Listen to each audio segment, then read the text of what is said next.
네, 안녕하세요. 놀이치료사 자격증과정, 놀이심리상담사 자격증과정. 오늘은 정신분석적 마음의 모델에 대해서 이야기하고자 합니다. 이제 사람의 마음은 무엇이냐? 라는 것을 연구한 학문이 정신분석학이라고 이해하시면 될 것 같은데요.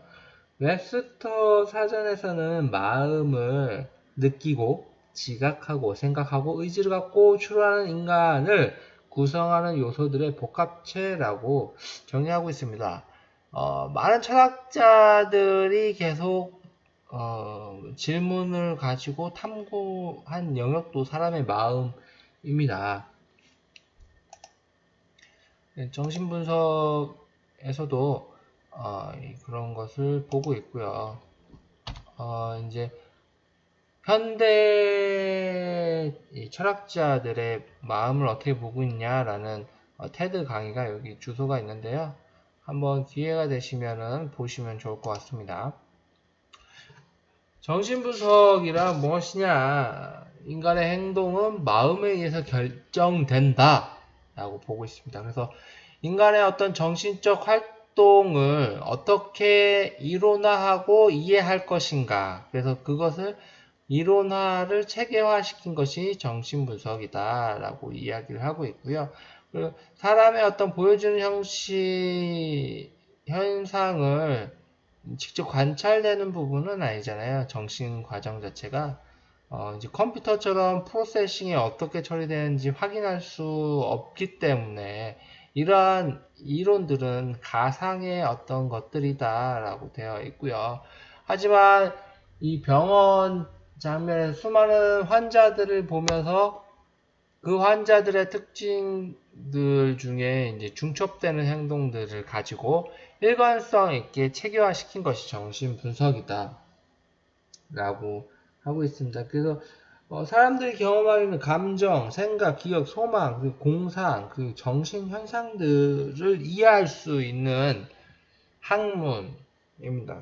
그래서 이제 오스트리아 빈이라는 조그만 시골 동네에서 신경학과 의사였던 지그문트 프로이트를 중심으로 계속 발전되고 있는 것이 이제 정신분석입니다.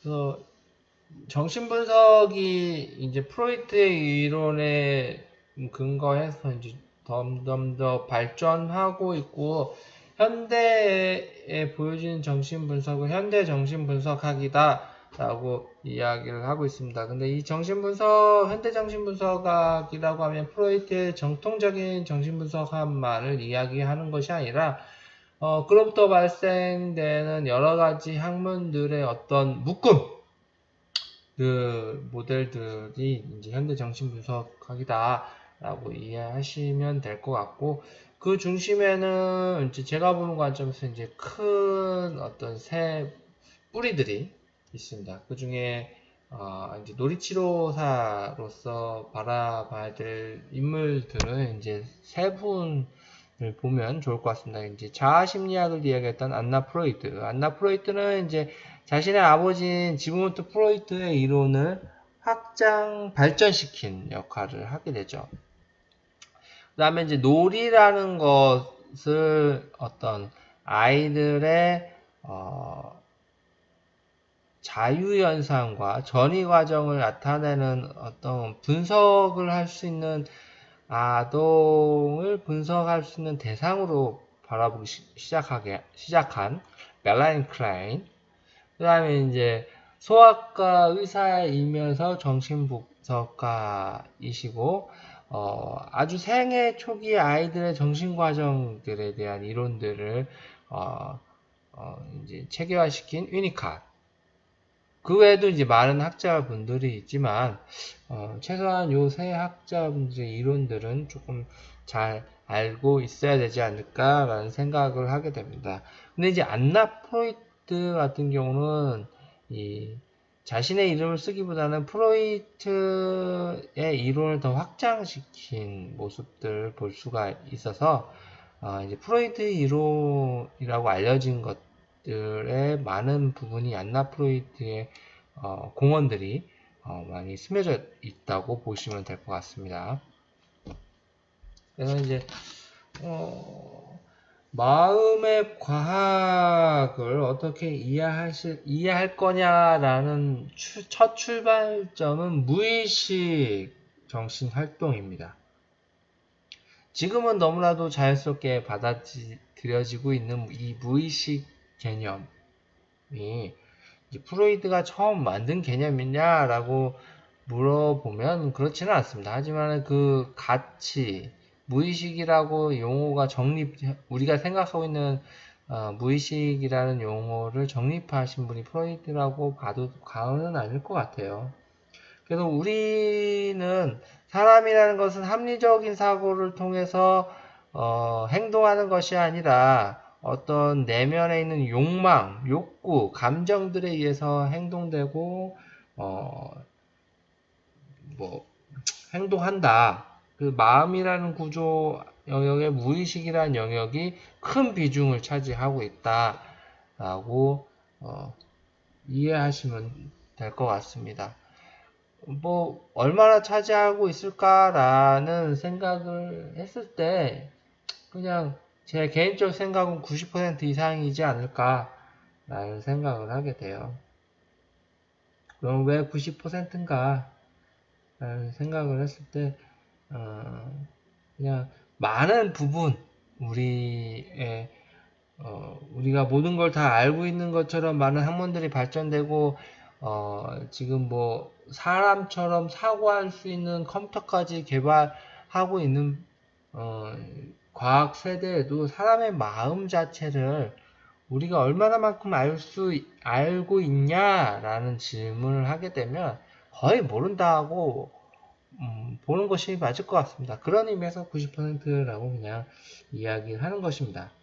정신분석적 마음 모델은 어떠한 관계가 발달 과정에서 내재화되어 경험을 이루는 것이고, 나하고 타인과의 어떤 소통들의 어떤 정신체계들이 어떻게 형성되는가 라는 관점으로 보시면 되고요. 어떤 마음, 신체 부분에 있어서 이 마음과 신체가 하나로 통합되는 과정을 정신분석에서는 많이 다루고 있습니다. 어떻게 보면 어떻게 마음과 신체가 다를 수 있냐라고 생각을 하는 것은 이미 성인들 같은 경우는 신체와 정신이 통합이 잘 이루어져 있는 경우가 대부분이기 때문에 그렇게 생각을 하게 되는데, 사람들마다 유독 다치는 아이만 다쳐요. 유독 넘어지는 아이만 넘어져요. 그게 왜 그러냐 하면은 마음과 신체의 통합에 있어서 얼마큼 통합됐냐 라는 부분으로 인식을 하시면 좋을 것 같아요. 이제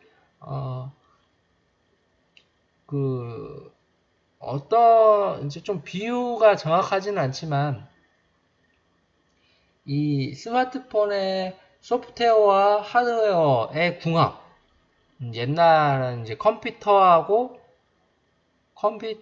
부품들하고 거기에 운영체제하고의 궁합이 이제 마음과 신체의 통합이라고 보면 좋을 것 같습니다. 그래서 이제 IBM 컴퓨터 같은 경우는 이 윈도우 체계를 사용하다 보니까 한 이틀 켜놓으면은 다운이 되죠. 요즘은 안 그렇습니다. 예전에 제가 고등학교 다닐 때 윈도우즈 98, 95, 98 그럴 때, 그래서 이제 그때 우스갯소리로 빌 게이츠가 자신의 운영체제를 이용해서 자동차를 만들면 부품의 80%는 필요 없을 것이다, 막 이렇게 자부할 때, 이제 한 사람이 몇 시간도 안 돼서 쓸 거다, 이제 에러가 날 거다라고 이렇게 유머도 이렇게 한때 제 고등학교 때 많이 퍼졌던 기억이 납니다.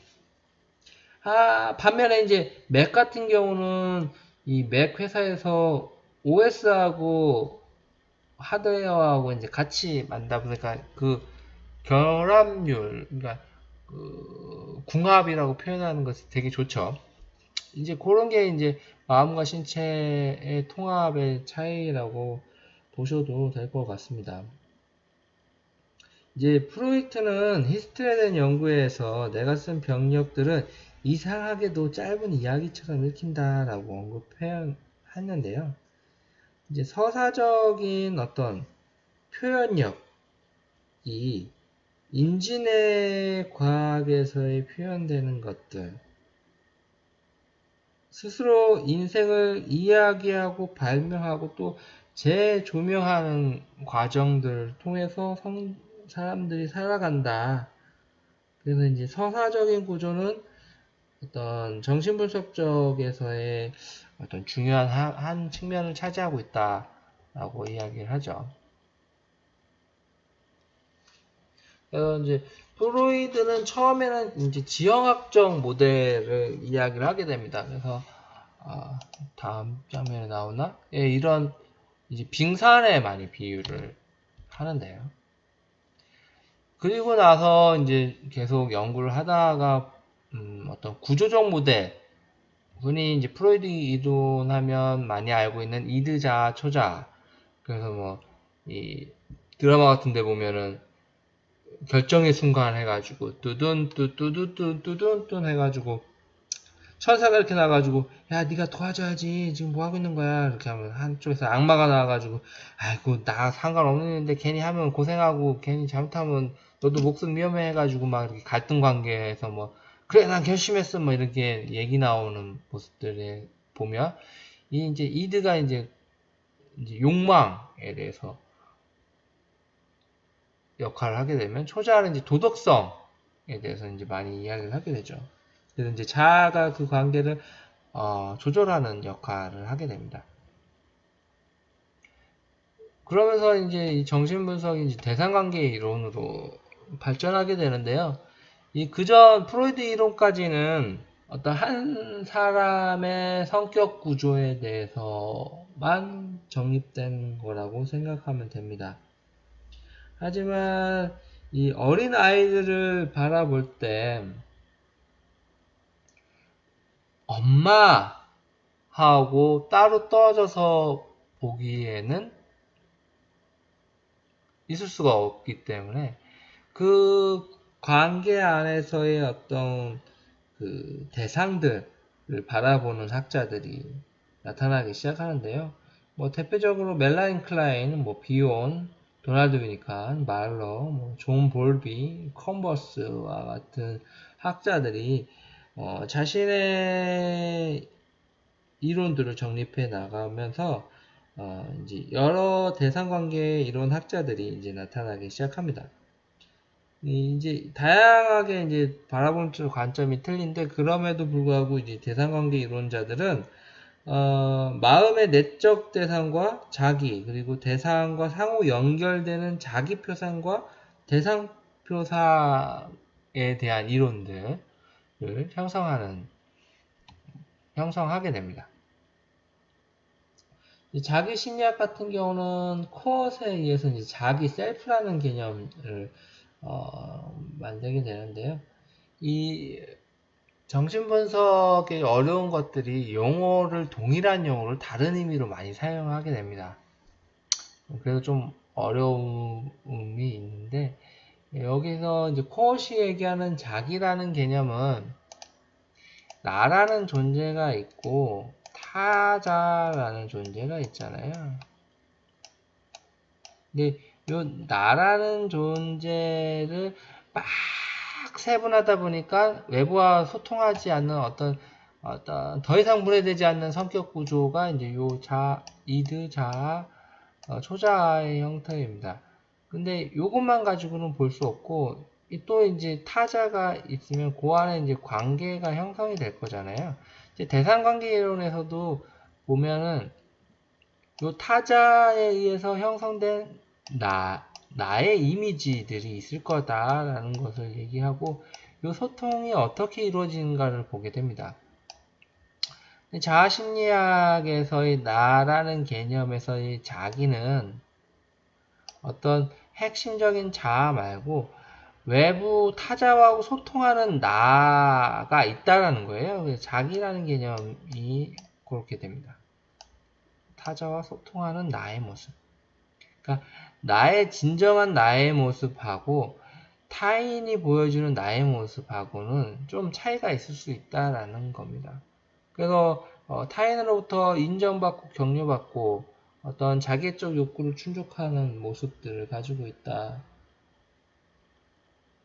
그래서 이제 어렸을 때 공감적인 양육자하고의 상호작용에 따라서 자기가 발전시킨다, 발달한다 라고 이야기를 합니다.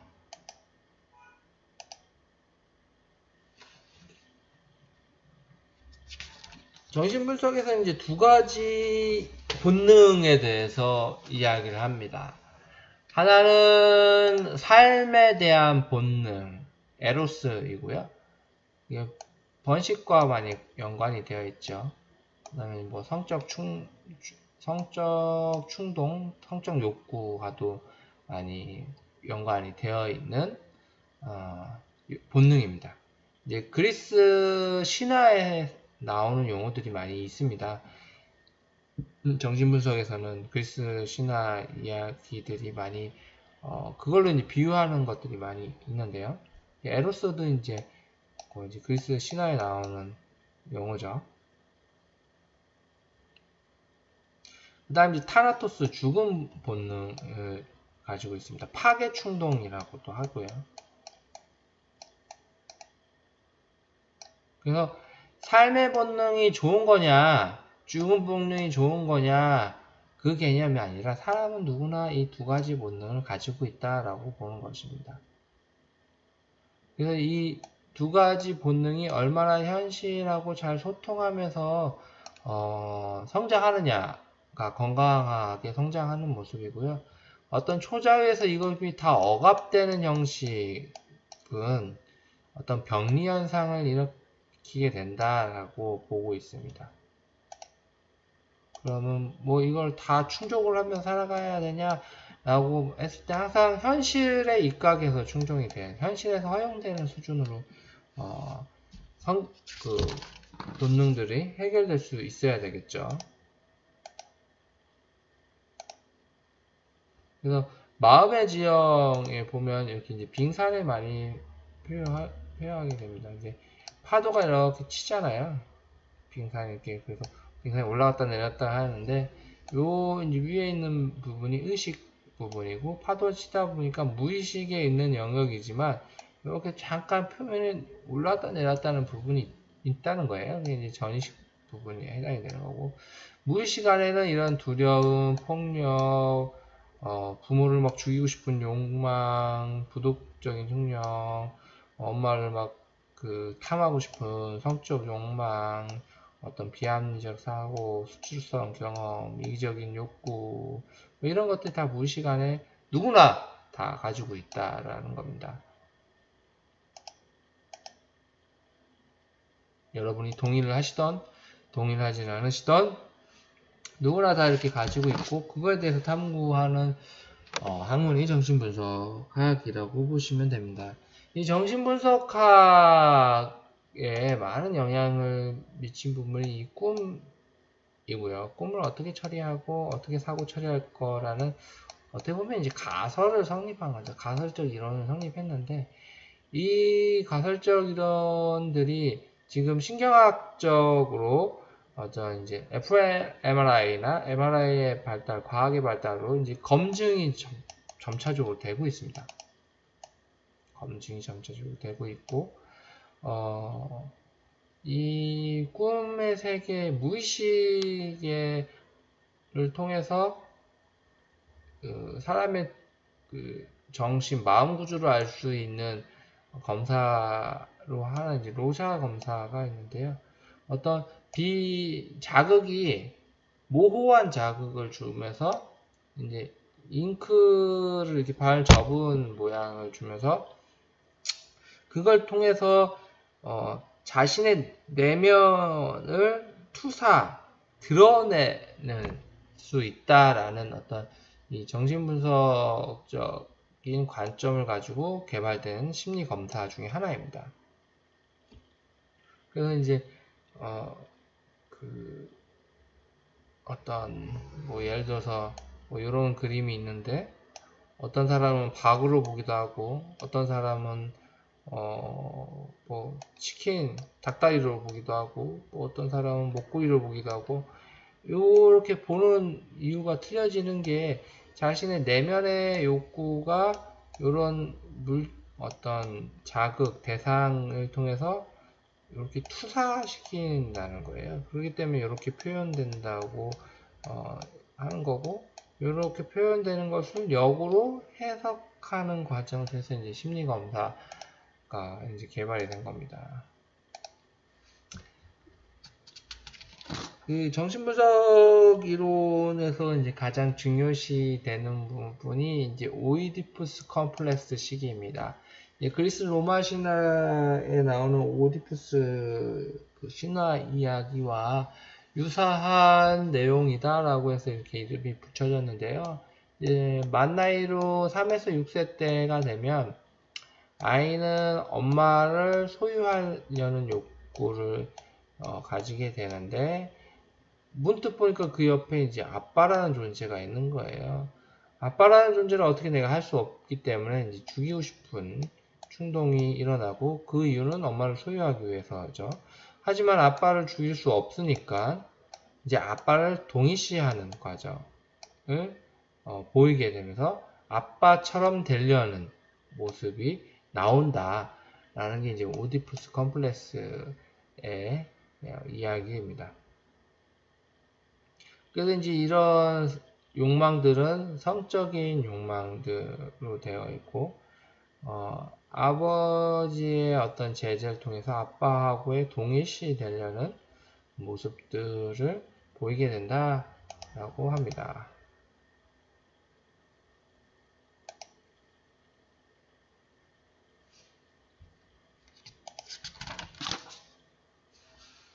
우리가 가지고 있는 정신 세계에 보면 이제 공상을 가지고 있고, 이런 공상들이 이제 아이들 같은 경우는 논리 형태로 많이 표현이 되고, 이제 성장하게 돼서 성이 돼서는 어떤 놀이에서 스포츠로, 취미 활동으로, 어떤 작품 활동으로, 예술 표현으로 이제 표현되게 되죠.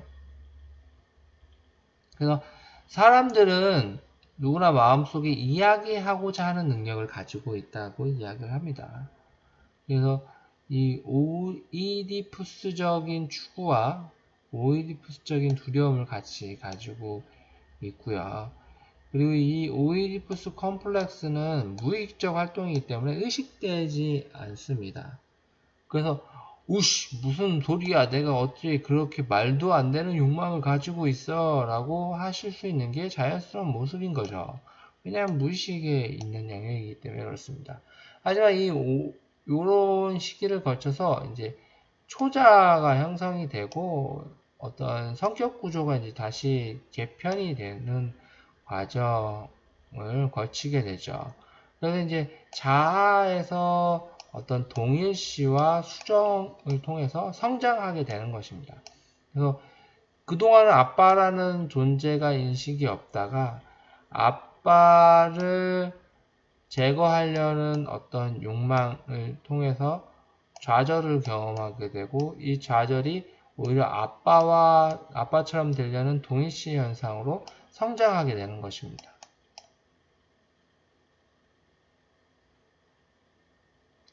근데 이제 이 오이디푸스적 갈등이 경우에 따라 너무 극도로 이루어지면 이런 것들이 이제 정신병리적 현상, 심리학적 현상으로 남게 된다라고 이야기하고 있는 것이 정신분석이고요. 이러한 과정은 어느 누구나 다 경험하게 됩니다. 하지만 그렇다고 해서 다 신경증으로 발달하는 것은 아니고, 이 경험 자체의 강도가 너무 세거나 그 기간이 너무 지속적으로 이루어지거나 그럴 때 이제 신경학적인 문제가 발생하는 거죠. 이렇게 해서 정신분석적 마음의 모델의 강의를 마치도록 하겠습니다. 조금 강의 내용이 깊게는 안 들어갔지만은 쉽게 이해가 안 되는 영역들이 있을 수 있을 것 같습니다. 혹시 강의를 듣다가 이해가 안 되는 부분 같은 경우는 제가 운영하고 있는 네이버 카페에 오셔가지고 질의를 해주세요. 그러면 이제 여러분들이 궁금해하는 부분들이 어떤 건지 제가 보고 부가 설명을 해드리도록 하겠습니다. 카페.naver.com/영문자-iom 숫자 81입니다. 쌍둥이 파파의 부모교육 공간 카페에 오셔서 이제 카페 가입하시면은 질의응답 게시판은 누구나 이제 작성할 수 있게 해놨으니까요. 거기에서 해주시면 이제 질의응답 이제 궁금하신 거 올려주시면 되시고요. 이 정신분석적 마음 모델이 강조하고 있는 어떤 마음에 대한 이야기들이 지금 뇌를 연구하는 어떤 신경학적 뇌과학에서 말하는 것과 정신분석에서 말하는 것이 유사해져가는 모습들을 많이 발견하게 됩니다. 이런 것들이 이제 발표될 때마다 프로이드는 뭔가 검사하고 확인하고 볼 수 있는 것들이 없는데 어떻게 저렇게 했을까라는 개인적인 의문들을 갖게 되는데요. 하나를 보면 이제 어떤 뉴런이라는 것이 예전에는 이렇게 가지친다라고 얘기를 했는데 이 가지치는 과정에서 어떤 물체가 있고 그걸 통해서 이제 시냅스가 이제 같이 연결되면서 자극이 전달된다라는 이런 개념들이 있습니다. 근데 이제 아까 프로이드가 무의식과 방이 이렇게 있죠. 전의식 방이죠. 전의식. 그리고 여기는 의식. 이렇게 이제 정신구조를 설명을 하거든요. 스냅스하고 스냅스끼리 정보를 교류하는데 어떤 가운데 연결하는 어떤 중간 장치가 있는 어떤 신경학에서 말하고 있는 것과 되게 유사한 모습들을 볼 수가 있어요. 되게 신기합니다. 네. 좀 더 자세한 부분들은 정신분석 관련돼서는 이제 정신분석 관련된 과목들에서 좀 더 공부를 해주시던가 아니면 서적을 통해서 좀 더 공부를 해주시면은 좋을 것 같습니다. 이제 좀 더 깊게 다루고 싶은데 여기 이 정도까지밖에 못 다루는 걸 좀 죄송스럽게 생각을 하고요. 이제 온라인이다 보니까 이제 세세한 용어들까지 이제 어느 정도 듣으신 분이 이해를 하시는지 제가 캐치를 못하는 부분이 있습니다. 그래서 그런 부분들은 좀 양해를 부탁을 드리도록 하겠습니다. 네, 이상 강의를 마치도록 하겠습니다. 감사합니다.